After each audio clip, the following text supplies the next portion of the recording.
Welcome back friend. आज हम discuss करने वाले हैं एनएमआर स्पेक्ट्रोस्कोपी। तो एनएमआर स्पेक्ट्रोस्कोपी का जो बेसिक है वो हमने पिछले वीडियो में डिस्कस किया और इस वीडियो में हम डिस्कस करने वाले हैं एनएमआर स्पेक्ट्रोस्कोपी का इंस्ट्रूमेंटेशन, उसका एक्सप्लेनेशन, उसका मैकेनिज्म। ठीक है, तो एनएमआर स्पेक्ट्रोस्कोपी ये एक टेक्निक है जिसका यूज़ करके आप किसी भी अननोन ऑर्गेनिक मॉलिक्यूल का स्ट्रक्चर निकाल सकते हैं, लेकिन उसके साथ में आपको लगने वाला है अदर स्पेक्ट्रल डाटा, मतलब आईआर स्पेक्ट्रोस्कोपी, यूवी स्पेक्ट्रोस्कोपी का डाटा भी साथ में हमें चाहिए। मतलब इस टेक्निक का यूज़ करके मॉलिक्यूल का पूरा स्ट्रक्चर पता नहीं चलता है, मतलब मॉलिक्यूल के अंदर डबल बॉन्ड है या फंक्शनल ग्रुप है वो हमें यहाँ पर पता नहीं लगते हैं। ठीक है, तो अब हम बात करते हैं एनएमआर स्पेक्ट्रोस्कोपी। ये जो टेक्निक है इसे परफॉर्म करने के लिए जो डिवाइस लगता है, जो इंस्ट्रूमेंट लगता है, उसे हम कहते हैं एनएमआर स्पेक्ट्रोफोटोमीटर या एनएमआर स्पेक्ट्रोमीटर। जो आपको अच्छा लगे आप यूज कीजिए। अब देखते हैं आगे। अब है हमारे पास इंस्ट्रूमेंटेशन। तो इंस्ट्रूमेंटेशन में है रेडियो फ्रिक्वेंसी जनरेटर, उसके बाद में मैग्नेट, उसके बाद में है सैंपल ट्यूब, उसके बाद में है डिटेक्टर। तो सबसे पहले बात करते हैं रेडियो फ्रिक्वेंसी जनरेटर के बारे में। तो रेडियो फ्रिक्वेंसी जनरेटर जो है ये क्या करेगा, रेडियो वेव्स जनरेट करेगा स्पेसिफिक फ्रिक्वेंसी की। और वो जो रेडियो वेव्स है वो कॉइल के थ्रू, ये जो एक कॉइल है तो इस कॉइल के थ्रू फिर ये ऐसे रेडियो वेव जाएंगे और सैंपल के अंदर जाएंगे, और सैंपल के अंदर जो मॉलिक्यूल है और मॉलिक्यूल के अंदर जो प्रोटॉन है ना, वो प्रोटॉन इस रेडियो वेव्स को एब्जॉर्ब करेंगे और उसके बाद में ये रेडियो वेव जाएंगे डिटेक्टर के ऊपर, और फिर डिटेक्टर जो है वो सिग्नल सेंड करेगा कंप्यूटर को, और कंप्यूटर फिर जो है वो सॉफ्टवेयर की मदद से इस प्रकार से वो डायग्राम बनाएगा या ग्राफ, वो क्या बनाएगा, सॉरी, और ग्राफ बनाएगा। एनएमआर स्पेक्ट्रम जो है उसकी डायग्राम या उसका ग्राफ वो बनाएगा। ठीक है, तो ये जो है ना आप देख रहे हैं यहाँ से यहाँ तक, ये पूरा जो है ना ये इंस्ट्रूमेंट है, ये डिवाइस है और ये कनेक्ट हुआ है कंप्यूटर से। ठीक है, तो उसके बाद में हम बात करेंगे सैंपल ट्यूब के बारे में। अगर मैं सैंपल ट्यूब की बात करूँ तो सैंपल ट्यूब में आता है, अब हम हमारा सैंपल ट्यूब में हम डालते हैं सैंपल, टीएमएस और सॉल्वेंट। तो सैंपल में अननोन ऑर्गेनिक मॉलिक्यूल होगा, टीएमएस में जो है तो टीएमएस का लॉन्ग फॉर्म होता है टेट्रामिथिलसिलेन। ठीक है, उसका स्ट्रक्चर अगर हम देखें तो उसका स्ट्रक्चर इस प्रकार का है, SI bond CH3 bond CH3 bond CH3 bond CH3, तो 4 कार्बन 1 SI। और ये मॉलिक्यूल जो है ना ये कम्प्लीटली शील्डेड है, इसलिए इसके अंदर के जो ये CH3 प्रोटॉन है, ये प्रोटॉन कौन सा भी रेडियो वेव्स एब्जॉर्ब नहीं करते हैं, इसलिए इसका सिग्नल हमें 0 ppm पे हमेशा मिलता है और इसे हम एक रेफरेंस की तरह यूज करते हैं। ये जो TMS है इसे हम कहते हैं इंटरनल स्टैंडर्ड रेफरेंस। अब क्यों कहते हैं, क्योंकि इसे हम रेफरेंस की तरह ही यूज करते हैं। ठीक है, अब हम देखते हैं सॉल्वेंट। तो ये जो सॉल्वेंट है तो हम यहाँ पर यूज करते हैं CdCl3, most common solvent use करते हैं, या आप यूज कर सकते हो पायरिडिन, या आप यूज कर सकते हो ट्राइफ्लोरो एसिटिक एसिड। मोस्टली हम यूज करते हैं CdCl3।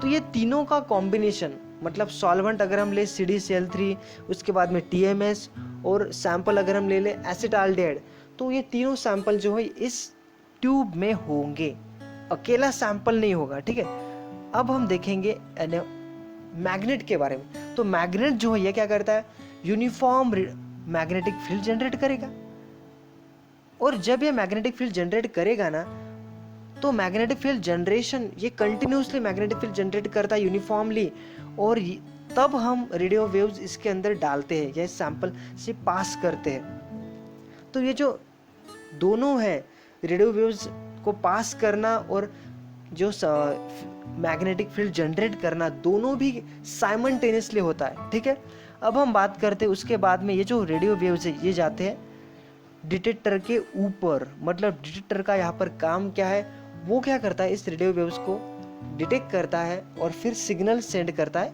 कंप्यूटर को, यही इसका काम है। अब हम बात करते हैं आगे। तो ये हुआ कंप्लीट इंस्ट्रूमेंटेशन ऑफ एनएमआर स्पेक्ट्रोस्फोटोमीटर। ठीक है, तो उसके बाद में इस सैंपल ट्यूब में क्या होता है, ट्रांजिशन होता है।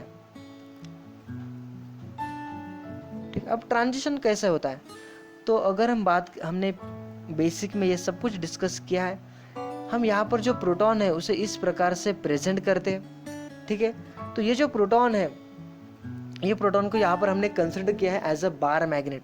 ये हो गई हमारी मैग्नेटिक फील्ड, और इस मैग्नेटिक फील्ड में यहाँ पर हम क्या डालने वाले हैं, रेडियो वेव्स, और ये रेडियो वेव जाएंगे इस प्रोटॉन के ऊपर। ये जो प्रोटॉन इसे एब्जॉर्ब करेगा और इस प्रकार से इसका ट्रांजिशन होगा या ये टिल्टेड पोजीशन में चला जाएगा। ठीक है, तो यहाँ पर ये जो प्रोटॉन है ना, ये प्रोटॉन कैसा है, यहाँ पर अगर हम नॉर्थ पोल कहें, यहाँ पर साउथ पोल, तो दोनों नॉर्थ नॉर्थ, दोनों साउथ साउथ, मतलब रिपल्शन हुआ इन दोनों में, और इसकी वजह से यहाँ पर ये जो प्रोटॉन है ये कैसा है, अनस्टेबल है। कैसा है, अनस्टेबल है।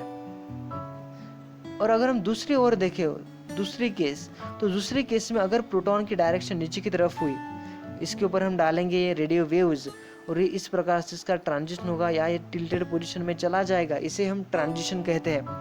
और यहाँ पर जो प्रोटॉन है वो यहाँ पर नॉर्थ पोल है, यहाँ पर साउथ है, इनमें अट्रैक्शन हो गया। तो अट्रैक्शन होने की वजह से ये जो प्रोटॉन है ये कैसा हो गया, स्टेबल प्रोटॉन है। और ये जो पहला प्रोटॉन था वो कैसा था, अनस्टेबल। तो जो हम ट्रांजिशन करेंगे वो यहाँ पर करेंगे स्टेबल से अनस्टेबल, यहाँ पर करेंगे अनस्टेबल से स्टेबल। तो दोनों की तरफ जो हमें जितनी एनर्जी लगेगी, वो एनर्जी निकालने के लिए या इस ट्रांजिशन के लिए जितनी एनर्जी लगेगी, रेडियो फ्रिक्वेंसी लगेगी, तो उस फ्रिक्वेंसी के लिए या उस एनर्जी को निकालने के लिए हमारे पास होगा फॉर्मूला। उस फॉर्मूला का नाम frequency is equal to h0/2π। ठीक है, अब हम आगे बढ़ते हैं।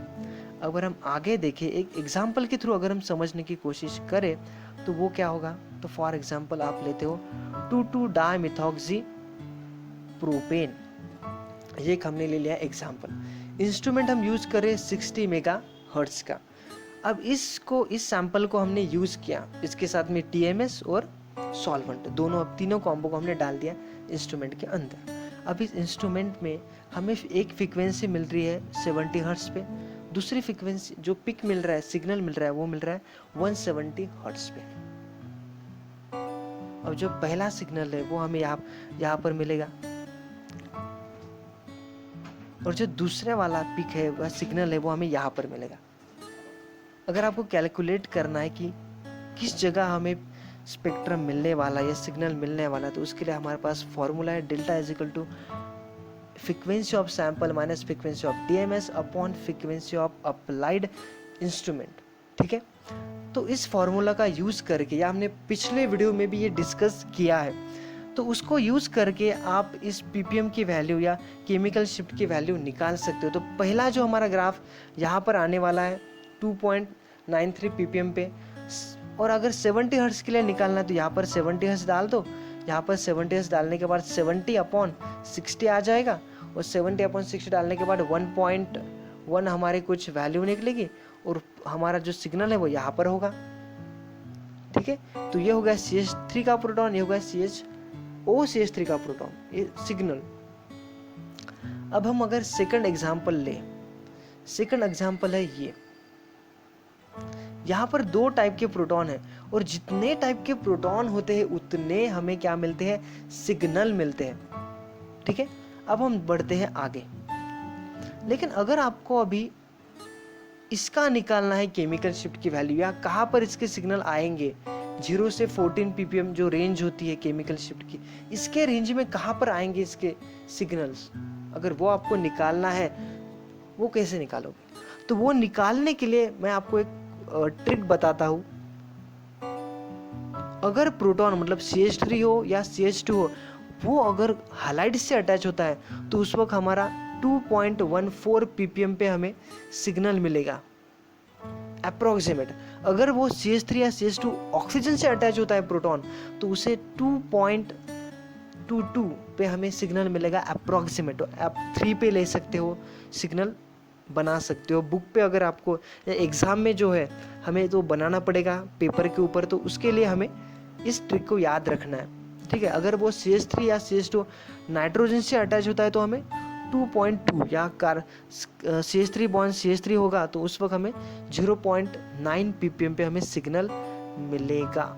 ठीक है, तो ये हो गया हमारा पूरा एनएमआर स्पेक्ट्रोस्कोपी। आई होप आपको समझा होगा। अगर आपको ये वीडियो अच्छा लगा हो तो लाइक कीजिए, सब्सक्राइब कीजिए। Thank you.